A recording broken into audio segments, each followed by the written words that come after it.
Salut les peintouilleurs!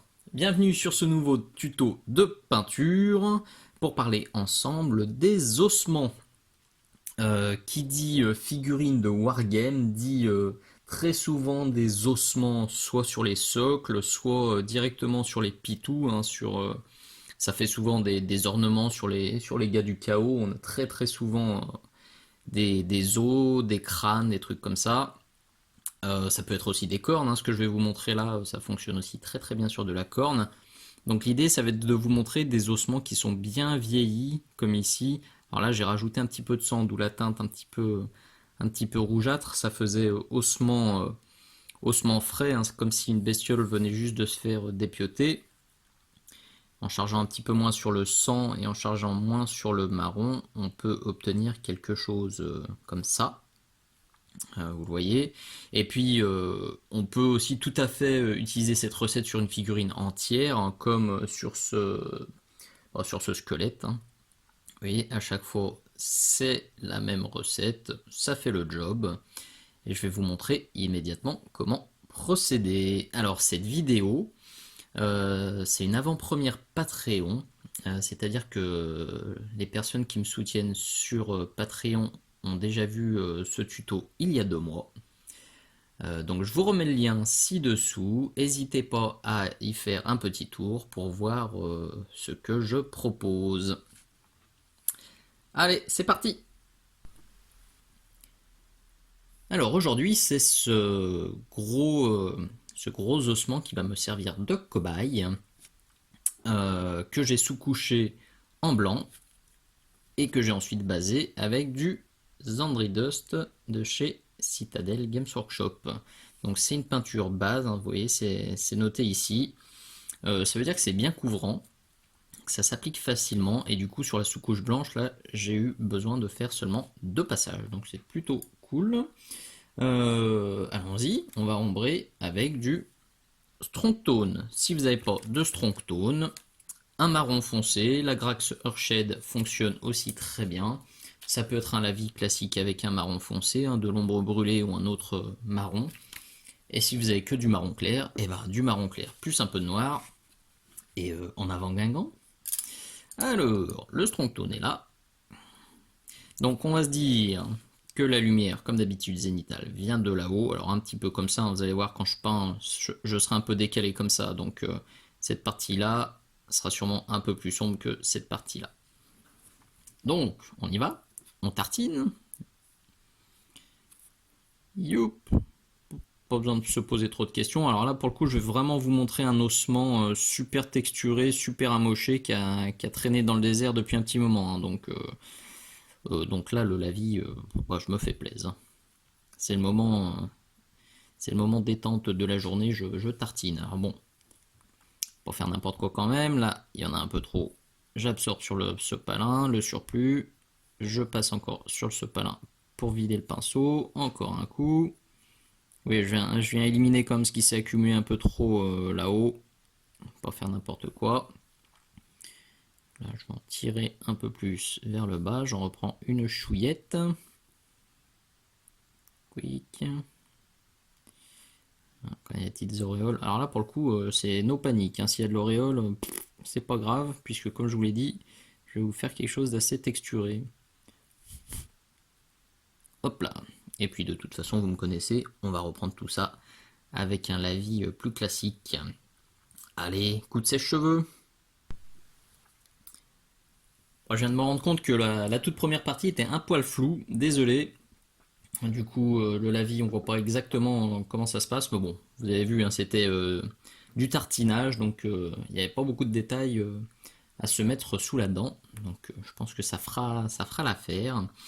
Vous voyez le résultat, hein, c'est pas dégoûtant, hein, pour de la surface texturée, ça fonctionne très bien. Je vais quand même revenir avec cette teinte que vous commencez à connaître, l'ombre brûlée de chez Prince Auguste ou Valero, c'est la même chose, qui va me permettre de reprendre un peu mes ombrages à base de lavis légèrement dilué.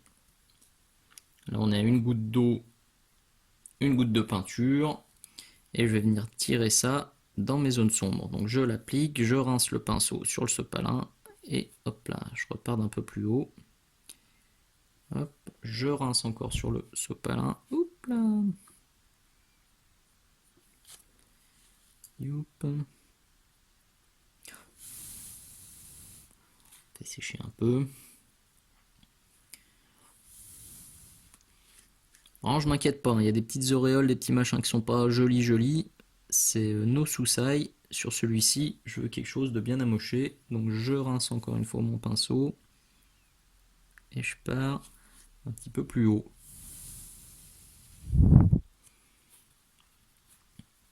Encore un petit coup. Hop, ici. Là, on voit bien que ça marque. Je rince un bon coup. Je refais la pointe sur le doigt. Et je viens flouter mes transitions tranquillement. Voilà, vous voyez que le dégradé commence à se faire tranquillou. Je vais reprendre ça. Oh, bah, remarquez là, le lavis il a bien marqué. Hop. Parce qu'évidemment, si la lumière tape comme ça, on a cette zone là-bas sous la partie boulière, comme dirait Caradoc et Perceval. Donc sous la partie boulière, on va forcer un petit peu sur les ombres. Contrairement à la partie tigeuse, qui va être moins ombrée. Voilà, c'était l'instant Camelot.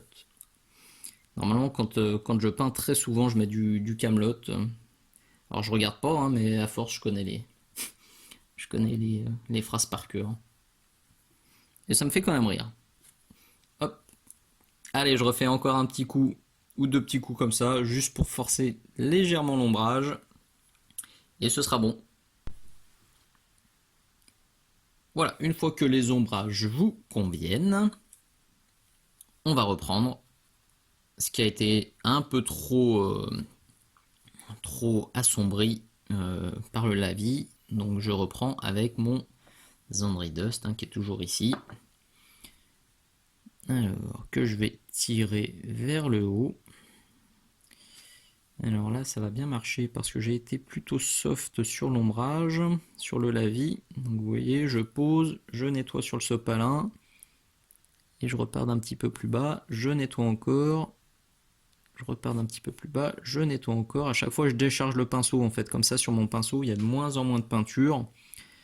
Je viens en déposer une toute petite quantité et c'est du coup ça qui me permet de bien gérer mon dégradé.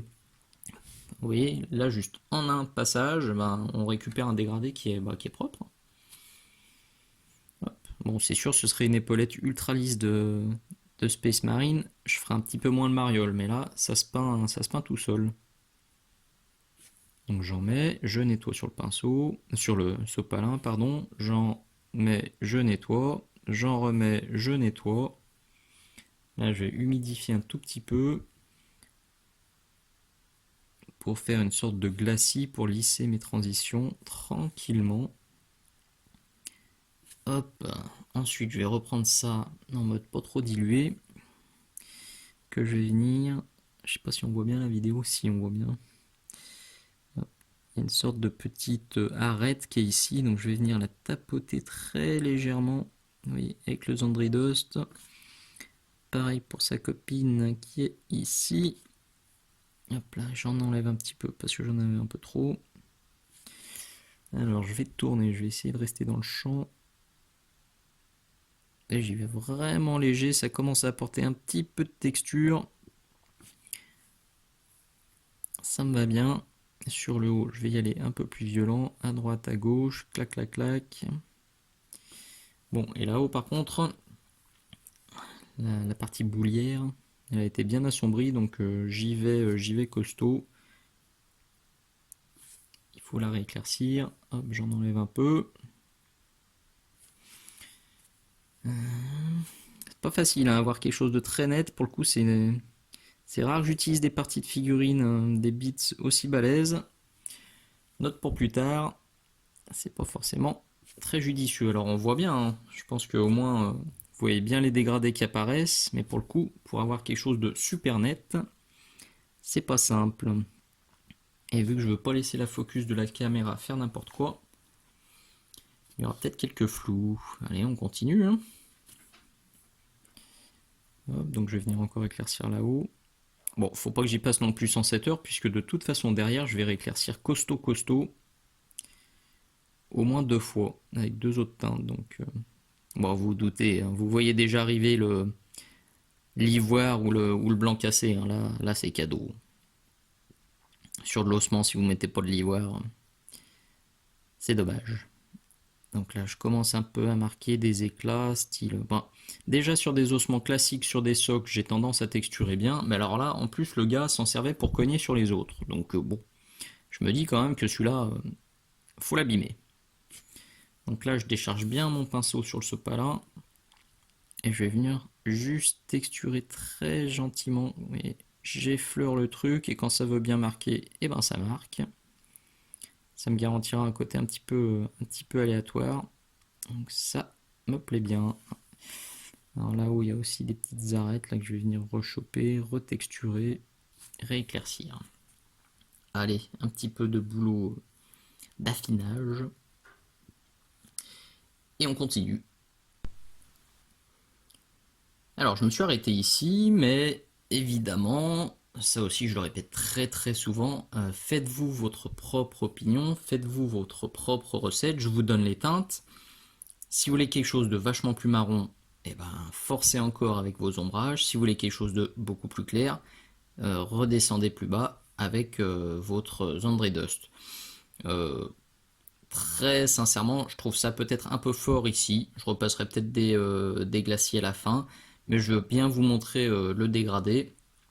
Et de toute façon, souvent quand on a des ossements sur un socle ou sur un pitou, les zones sont toutes petites. Donc bon, cette question se pose même pas. Vous divisez la taille de l'ossement par 5 et de toute façon, le rendu sera encore totalement différent.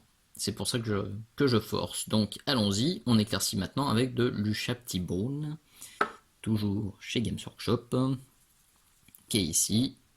Vous avez l'habitude, si vous regardez mes vidéos, à gauche je dilue, à droite je le laisse tranquille, comme ça je pioche à gauche ou à droite, selon ce que je veux faire.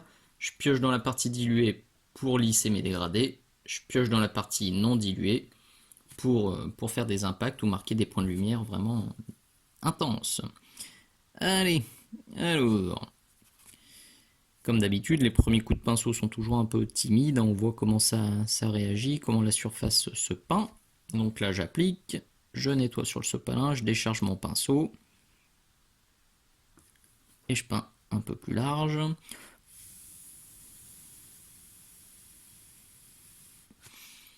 Comme d'habitude, laissez bien sécher entre chaque couche, sinon vous passez votre temps à effacer ce que vous venez de faire. C'est pas super intéressant. Hop, j'en remets là-haut. Je rince le pinceau, je le décharge. Je pars plus bas. Je le décharge encore sur le sopalin. Je pars plus bas. Oh, je vais bien descendre, je pense, avec le Chapti, hein, parce que là, perso, je le trouve un poil trop kaki, mon ossement. Donc ce serait un tout petit bout d'os, ça marcherait très bien, mais là, sur cette grande surface, je vais forcer un peu plus sur le Chapti pour bien récupérer une couleur un peu crème, un peu vieil ossement, tout simplement. Donc là, j'y vais, hop, j'applique, je rince, je descends, je rince encore. J'ai refait ma pointe. Tac, tac, tac. Voilà, je vais faire ça à droite à gauche. Je vais aussi bien forcer là-haut. Hop, pour récupérer, je pense au moins sur le tiers supérieur, un Ushabti Bone bien joli. Et évidemment, avec la peinture moins diluée, on peut commencer à marquer les petits accros là qui ont été sculptés. Hop, il y a une crotte au bout du pinceau, on la vire. Donc ça c'est sculpté, c'est cadeau. Si c'est pas sculpté, on tapote, on fait des petits impacts, on laisse le pinceau faire un petit peu ce qu'il veut. Tac tac tac. Quand on tremblote un peu, ça se fait tout seul. Je vais reprendre l'arête qui est ici, je vais la remonter ici. Il y a pas mal de boulot de texturage. Là je rince parce que c'est un peu trop marqué. Et avec le pinceau moins chargé, je redescends. Vous commencez à connaître la musique, hein, je pense. C'est une question de patience, d'aller-retour entre les couleurs foncées, les couleurs claires. On mixe les lavis, les glacis, et voilà, tout va bien dans le meilleur des mondes.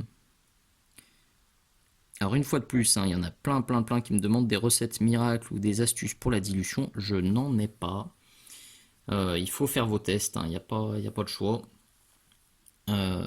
Si ça fait des auréoles, c'est sûrement que c'est trop dilué et que votre pinceau est très chargé. Vous voyez, si je dilue comme ça, contre-exemple, enfin, l'exemple parfait, si j'y vais comme ça, directement sur ma figurine avec la peinture diluée et un pinceau hyper chargé, c'est l'auréole assurée. Quand vous diluez, il faut impérativement penser à décharger un peu votre pinceau. Donc vous voyez, systématiquement, vous me voyez faire. J'y vais, je charge mon réservoir, je passe sur mon sopalin, il est là-bas au fond, hop, je passe. Je vais décharger un peu mon réservoir.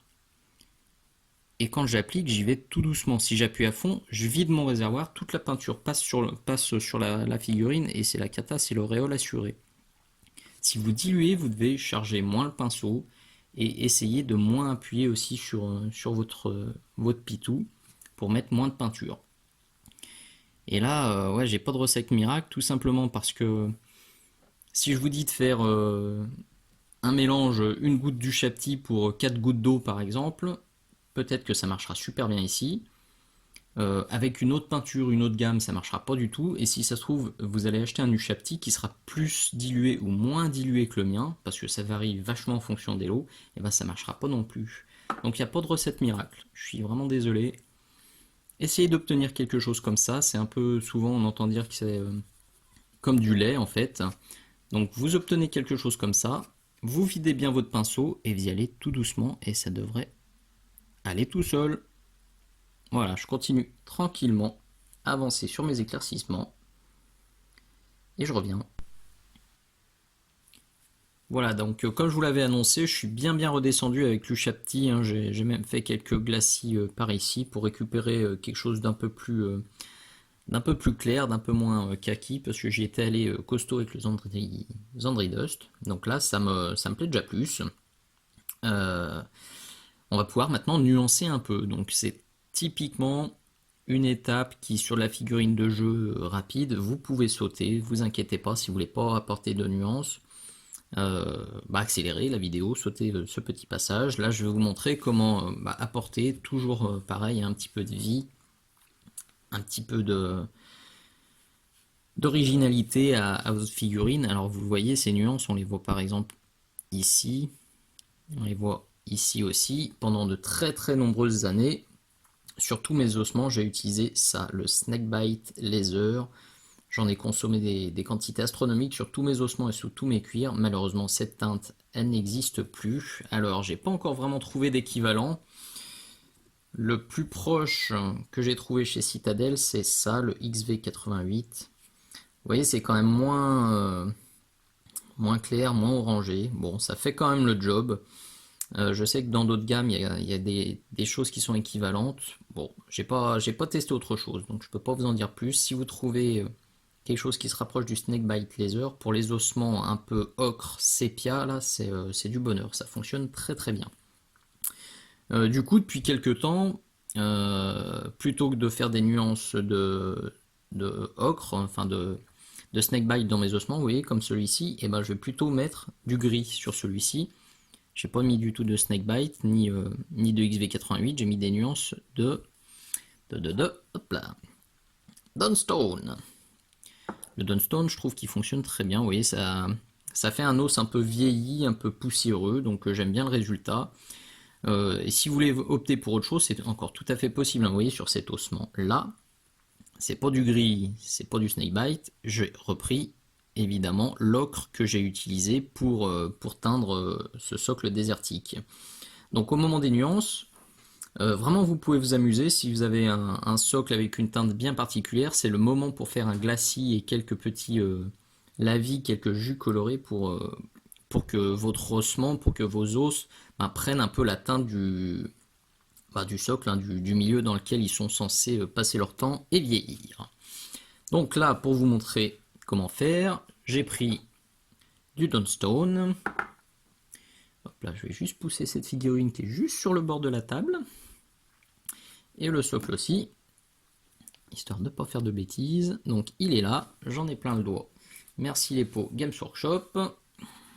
C'est du bonheur. Je dilue bien là, vous voyez. C'est typiquement du glacis comme je vous l'ai montré dans la vidéo dédiée. C'est de l'eau qui est colorée. Hop, je prends la position et je vais venir passer des voiles. Ici par exemple. Bon, je suis pas sûr qu'en vidéo ce sera super flagrant. Donc je vais en faire un petit peu plus que ce que j'aurais fait pour moi. J'en mets pas de partout, hein, vous voyez, je passe un voile. Je laisse sécher. Je vais repasser un petit coup ici. Hop, je nettoie sur le pinceau, sur le sopalin, pardon, parce que j'en avais un peu trop. Voilà, j'apporte quelques nuances. Alors le gris, évidemment, c'est peut-être pas le plus représentatif en vidéo. J'aurais fait avec un ocre ou un rouge ou quelque chose comme ça aurait été plus flag. Mais comme je vous le disais, le gris, je l'aime bien. Et pour un ossement un peu neutre, hein, pas trop typé, je trouve que ça fonctionne bien. Ça fait de la poussière, hein, tout simplement, de la poussière qui s'est accumulée au cours des années. Donc je vous en ai parlé tout à l'heure, hein, oui, là c'est un glacis. Je charge mon pinceau, vraiment je le vide bien sur le sopalin. Je refais la pointe, clac clac, et j'applique un voile uniforme dans ce sens. Je vais en mettre un petit peu là aussi. Et on voit gentiment apparaître le gris. Je ne vais pas en mettre trop, c'était pour vous montrer qu'à partir de là, tout est peut-être possible. J'en refais peut-être un tout petit peu ici. Et on devrait être nickel. On commence à avoir un truc pas mal du tout, je trouve. Donc, comme d'habitude, hein, si ce résultat-là vous suffit, et ben à bientôt. Ciao, ciao. Et si vous voulez, comme moi, pousser encore un peu les éclaircissements, on y va. Avec le très utile blanc cassé ou ivoire. Bon, je pense que vous avez compris, hein. Je pense que j'en suis à 25 vidéos où je dis que l'ivoire c'est super pratique et que je l'utilise à chaque fois. Là, vous avez la preuve, c'est 25 vidéos où j'utilise de l'ivoire. Et je crois que j'ai utilisé le blanc que pour le non métallique, ce qui est totalement représentatif de ce que je fais dans la réalité. Donc, de l'ivoire. Bon, j'espère que je vous ai pas trop désespéré avec aussi mon petit passage sur la dilution. Il n'y a pas de solution miracle, il n'y a pas d'astuce miracle, mais si vous faites comme moi, là, un gradient de dilution sur votre palette avec du bien dilué et du moins dilué, vous en sortirez forcément. En prenant du dilué et en déchargeant sur votre sopalin, ou en prenant du pas dilué et en déchargeant moins, du coup, c'est sûr que vous allez finir par trouver la dilution top moumoute et par avoir, vous aurez le déclic là qui a mis du temps à venir chez moi, mais une fois que je l'ai, ben, je me pose plus de questions de dilution, c'est vraiment instinctif, ça vient tout seul. Donc c'est sûr que ça viendra aussi chez vous. Faites vos tests avec comme ça un gradient de concentration et de dilution sur votre palette, ça fonctionne. Donc allons-y, hein, je reprends les petits accros qui étaient ici. Je vais évidemment reprendre l'éclaircissement ultime sur la partie boulière. Bon, puis là, c'est tapotage co, c'est cadeau, faut y aller. C'est l'instant texture. Moi, j'y vais un peu timide hein, au début, c'est pareil, je le fais toujours comme ça. Quand je peins pour moi, sans vidéo, sans caméra, souvent j'y vais vachement plus sale et puis je retouche. Là, je veux pas faire n'importe quoi. Donc j'y vais gentil au début. Donc je mets de l'ivoire, je nettoie un petit peu mon pinceau. Et on élargit la zone. Je nettoie un bon coup. Je reprends dans le dilué. Je vais en remettre là-haut. Hop, jusque là. Je rince sur le sopalin, vous avez vu. Je repars, je re-rince parce que je trouvais que ça marquait trop. Vous voyez, c'est vraiment à l'instinct, quoi. J'ai vu que ça en mettait trop sur la palette, sur l'ossement là, bah tout de suite j'en ai enlevé. Hein. J'ai pas insisté, j'ai pas fait n'importe quoi. Ça se voit tout de suite. Hein. Quand ça marque trop, c'est qu'il y a trop de peinture. Déchargez encore un petit peu. Et ça va rouler tout seul. Bon, puis évidemment, je vais utiliser ça pour texturer. Hein. peu. Vous voyez, il faut refaire la pointe hein, de temps en temps. Plus on décharge le pinceau, plus la pointe va avoir du mal à se tenir parce que le réservoir sera un peu plus sec. Donc faut pas hésiter à faire le geste, vous voyez qu'on tourne comme ça la pointe. Je le fais souvent sur l'ongle du pouce. Donc c'est pour ça que souvent j'ai l'ongle du pouce un peu colorié. Je n'ai pas de pratique bizarre à la maison, ne vous inquiétez pas. C'est juste que ça permet de refaire la pointe rapidement. Bon, on commence à avoir un joli contraste là.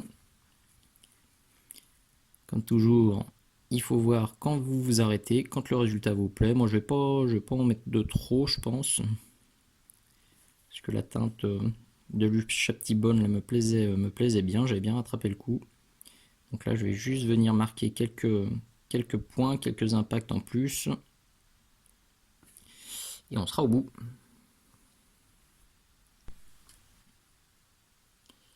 Et voilà le résultat final. Bon, perso, j'aime bien. C'est ce que je voulais vous montrer. Donc, un ossement bien vieilli et bien contrasté. On a des ombres bien profondes ici et des éclaircissements qui sont quand même bien poussés. On a de la nuance par là-haut, un petit peu de gris. On a de la texture. Donc, personnellement, c'est tout ce que j'aime. Voilà, j'espère que vous aimerez aussi, que ça vous sera utile. Encore un grand merci à mes soutiens sur Patreon, donc qui ont déjà vu cette vidéo en janvier. Et un grand merci aussi à tous ceux qui vont prendre quelques secondes pour liker cette vidéo, pour liker sur Facebook, pour partager, pour m'encourager, pour faire un petit commentaire sympa. Ces retours, ils sont vraiment essentiels, ils sont super importants. Pour me donner l'envie et la motivation pour continuer. Voilà, j'ai l'impression de me sentir utile, j'ai l'impression que ça vous sert et que vous appréciez le contenu. Donc voilà, si vous pouvez prendre ces quelques petites secondes pour me faire des retours, ce sera toujours fortement apprécié et fortement motivant pour en faire encore plus souvent. Je vous dis à très bientôt. Encore merci et ciao ciao.